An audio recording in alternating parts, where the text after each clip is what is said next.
What's up, Combat Arms? My name is Akihabara and welcome to my M6A2 CQB review. This GP assault rifle is part of the M6A2 series of guns. It is unlocked at the rank of First Lieutenant 5 and the stats are as follows: 38 damage, 66 portability, 74 rate of fire, 81 accuracy, and 64 recoil. It has an ammo capacity of 30 bullets in its initial clip and 110 rounds in the reserve, which is actually quite odd. The price of this gun for 7 days is 5,390 GP, which is exactly the same as a 7-day M416 or a 7-day M6A2.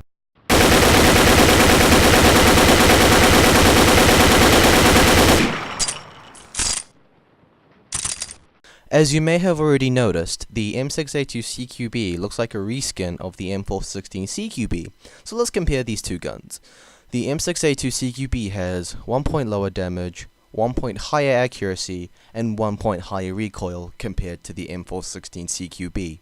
This 1 point extra recoil compared to the M416 CQB is, in my opinion, very noticeable in game, as the recoil is quite strong when tap firing through the scope or firing from the hip. Before we get started, I just want to apologize in advance for not recording any gameplay of the latest map that has been released during the Evil Never Dies patch, Battle at City Center. I wanted to, but the biggest problem I have with that map is snipers who peek to the point where you can't see them, but they can see you perfectly. I tried to record some gameplay on that map, but I just kept getting sniped, and I had absolutely no idea where I got sniped from. So I was like, screw it, I decided to not waste any more time and just, well, stick to oil rig because everyone knows this map and it's easy to follow. So now let's talk about each property of the gun and how that property affects this gun's performance in game. We'll start off with the damage. The damage of the M6A2 CQB is at 38. So generally you're looking at a 3 to 5 shot kill. Most of the time you'll be getting a 4 shot to the front and 3 to the back. The reason I put the 5 in was to account whether there is damage drop off or whether someone is wearing protection or not. Despite the fact that the M6A2 has 1 point lower damage than the M416 CQB, I find that the damage drop off on the M6A2 CQB is a lot lower than the M416 CQB. So if we're talking about shooting from one side of the roof to the other on oil rig, you're looking at about 4 shots. You'll get the occasional 5 once in a while, but generally most of the time you'll be looking at 4 shots, which is actually pretty sweet, because the M416 CQB can go up to 6 or maybe even 7 shots. Even if the M416 CQB has 1 point higher damage, the damage drop off can become quite bad at times.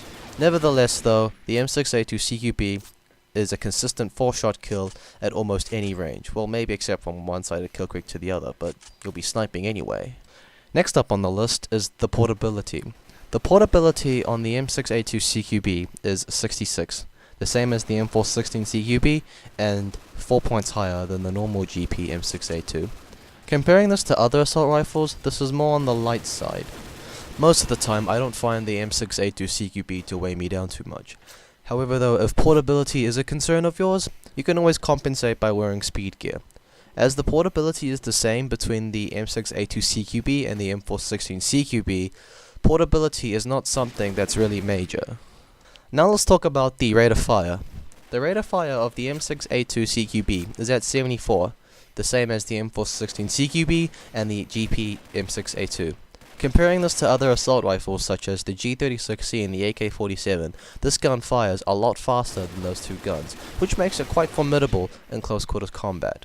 However though, if you end up versing a CZ Scorpion Evo 3A1 or a dual Scorpion user, in the end all I can really say is keep dreaming, because most of the time you'll get smashed.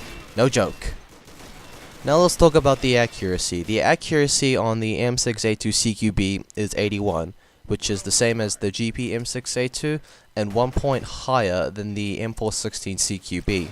When comparing accuracy between the M416 and the M6A2, it tends to go like this.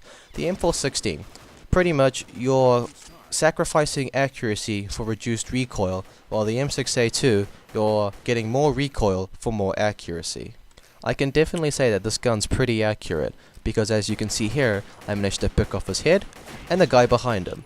However though, what makes the accuracy bad at times on this gun is the strong recoil when scoped in, but I'll talk about this later. Anyway, back to the point. Now, if we're trying to compare the accuracy of the M6A2 CQB and the M416 CQB, I can't really notice any big difference. Maybe there might be something there, but maybe because of the integrated ITEX on both guns that any noticeable difference in accuracy is quite hard to spot. After all, it's only a 1 point increase, so it's really hard to make any proper conclusion to whether the accuracy on this gun is actually better in game than it says on the stats. Regardless though, the accuracy of the M6A2 CQB is actually pretty good. Picking off heads most of the time shouldn't really be that much of a problem. For a gun that has an ITEX scope, the accuracy is pretty damn good. And now let's talk about the recoil and spread of the M6A2 CQB. This is the biggest problem that I have with the gun. As you saw through the side-by-side comparison, the M6A2 CQB's spread is more wider than the M416 CQB, and when going full auto, the recoil pattern is 3 shots going up, then starts to zigzag left and right, which in my opinion makes the recoil a little hard to control. Because of its recoil and spread, I highly recommend that you do not go full auto with this gun whatsoever. If you have to use this gun for close quarters combat, I would recommend either tap firing or bursting in threes. As you were able to see through the recoil and spread comparison, the first 3 shots of the M6A2 are 1, tight, and 2nd, go up in a straight line. By tap firing or bursting in threes, it makes the gun a lot more easier to control. However though, there will be the occasion where you actually have to go full auto at close range, or point blank, against fast firing guns such as a CZ Scorpion Evo 3A1. Whenever you're in that situation, just go full auto. Just fire and do it. Putting that aside though, most of the time you'll be using this gun at medium range or long range. Whenever you're in that situation, I highly recommend that you tap fire. Putting that aside though, most of the time you'll be using this gun for medium or long range combat. If you're firing at that range, I highly recommend that you tap fire with this. You can try going full auto for the first 3 shots, but most of the time, the recoil will just throw you off your target and you'll miss, which is actually quite annoying. So, just stick to tapping half the time. No, not lag tapping, tap firing. Well, that pretty much sums up my review of the M6A2 CQB. Some final words on this gun. For a GP weapon, it's not bad. I can't say it's a crap gun when it has its good qualities.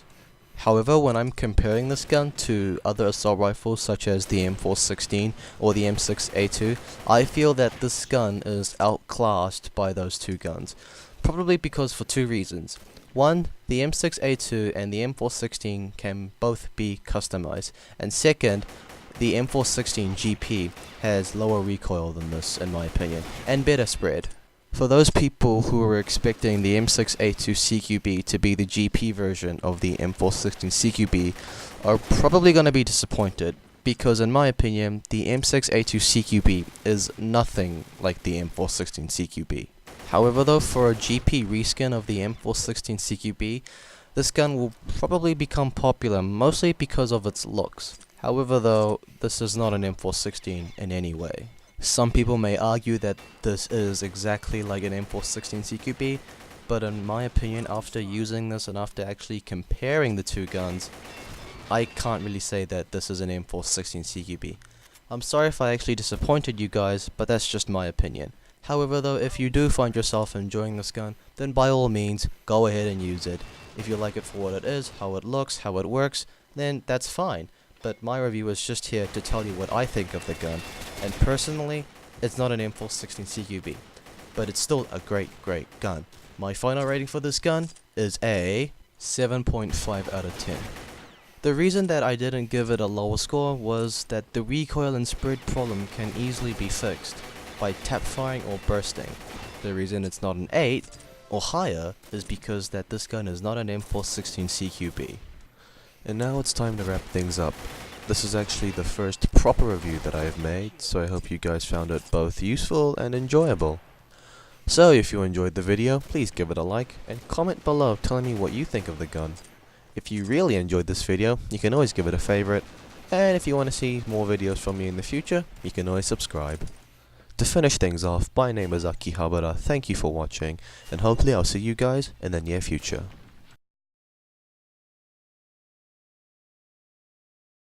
Despite the fact that the M6A2 CQB has 1. Oh my god, I ate too much for dinner.